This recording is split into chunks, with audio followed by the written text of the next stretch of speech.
Part 2. My parents looked down on my wife, not knowing she came from a wealthy family. My wife smiled again and said, "Would you like me to talk to him? Maybe give him a word about how you judged me and looked down on me." Both my parents laughed in her face, thinking my wife was bluffing. I stepped in and called them out on their rude behavior.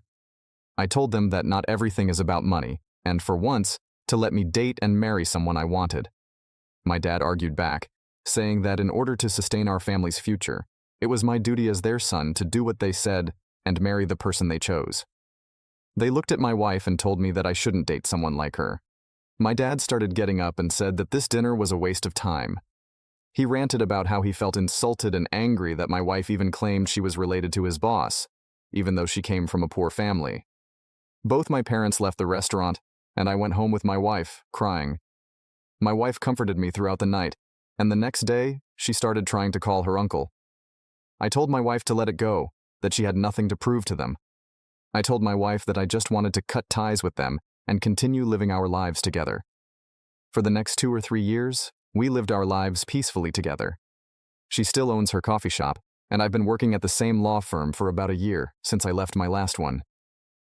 That's when my parents arrived at our house unexpectedly in the middle of the night and asked to make amends with us.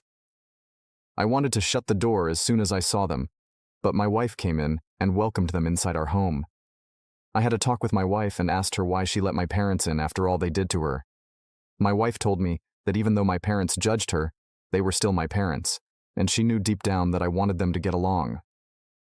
We sat my parents down, and my wife asked how they were and how life had been for the past few years. My dad started boasting about how he got a promotion at the law firm and that he's making a lot more than he did the past few years. My dad asked how my wife's little coffee shop was going, and she said that it was stable. My mother joined the conversation and said that she was a good person and that they had found someone suitable for me. I almost flipped out when I heard her say that, but my wife held my hand. "What do you mean?" I asked. "I'm already married to my wife." My father then stepped in and said that they could get all the divorce papers ready, and that the person they found was someone under his management who would take his position one day. I could tell that my wife couldn't handle it anymore, and I just let her talk. My wife cut off my parents and told them that she had been nothing but respectful to them and that she was tired of their behavior. My wife continued ranting about how all they talked about was money, when she had more money than both of them combined. That's when my dad started laughing and said, "You have more money than both of us?" My wife, with a blank stare, looked at them and said, "Do you want me to prove it?" Now you can watch the third part by pressing share and more.